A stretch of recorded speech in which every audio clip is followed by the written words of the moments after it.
अनेक समस्या लोकांमध्ये दिसत आहेत. रस्ते असेल, पाणी असेल, शिक्षण असेल, आरोग्य असेल, वैयक्तिक काही समस्या असेल, ज्यांच्या लाभाच्या गोष्टी त्यांच्यापर्यंत पोहोचलेल्या नाहीयेत, ज्या गोष्टी शासनाच्या मार्फत राबवल्या जातात त्या सुद्धा त्यांना मिळत नाहीयेत, त्या बऱ्याच गोष्टी आमच्या कानावरती आलेल्या आहेत आणि आम्ही त्या सगळ्या सोडवण्याचा आम्ही 100% प्रयत्न करणार आहोत. तर या तुमच्या पाठीमागे गर्दी या पिंपळगावमध्ये आले, पाठीमागे चांगली गर्दी दिसते, चांगला प्रतिसाद लाभतो काय सगळं? नाही, ही प्रतिसाद जो मिळतोय तो आमचं समाजामध्ये असलेले, आपण सोप्या भाषेत सांगतो, कोरी पाटी. कारण आम्ही कधीही राजकारणाचा विचार केला नाही. आम्ही जास्त समाजकारणाचा विचार करणार आम्ही सगळी माणसं.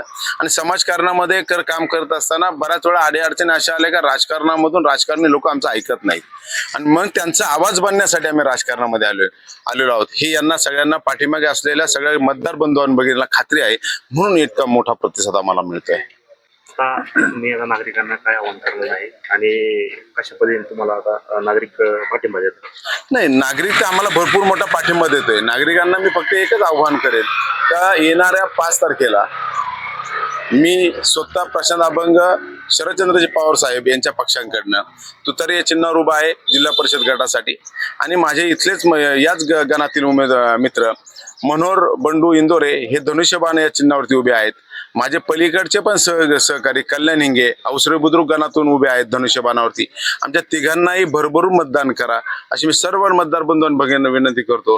कारण येणारा काळ उत्कर्षाचा आहे हे लक्षात ठेवा आणि उत्कर्षात पाहिजे असेल तर आमच्या तिघांना मतदान करायची विनंती करतो.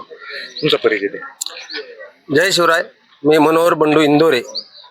शेजारच्या गावात आले, तुमचं चांदोली पासून काय अंतरावरचं गाव आहे, कसा पाठिंबा मिळते, कसा प्रतिसाद मिळते तुम्हाला? आता मामाचंच गाव असल्यामुळं माझं जाणं येणं, मी दूध घालण्यापासून तर JCB, पोकलँड, ट्रॅक्टर सगळं माझी सगळी जीवाभावाची माणसं मला मिळत चालली आणि लहानपणीचे मित्र तर गळा पडू सांगायला लागले, अरे तू कसं काय, तुझ्या मनात कसं आलं राजकारणाचं, याचं तू कशाला डोकं लावतो तिथं?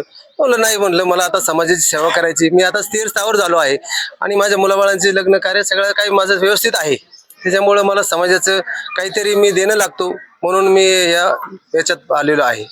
तर तुम्ही नागरिकांना काय आव्हान? मी नागरिकांना असं आवाहन करतो की तुमच्या काही अडीअडचणी असतील, पाण्याची काही गैरसोय असेल, आणखी रस्ते काही अडचणी असतील छोटे मोठे, तो की पिंपळगावचं 75 ते 80% मतदान या दोन्ही उमेदवारांच्या मागं 100% राहणार याची मला 100% खात्री आहे.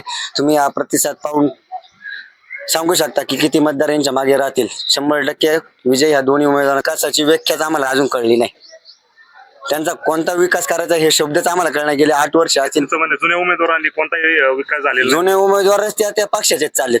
जरा एकदा पक्ष बदला, चिन्ह बदला, एकदा ह्या 2 नवीन उमेदवारांना संधी द्या.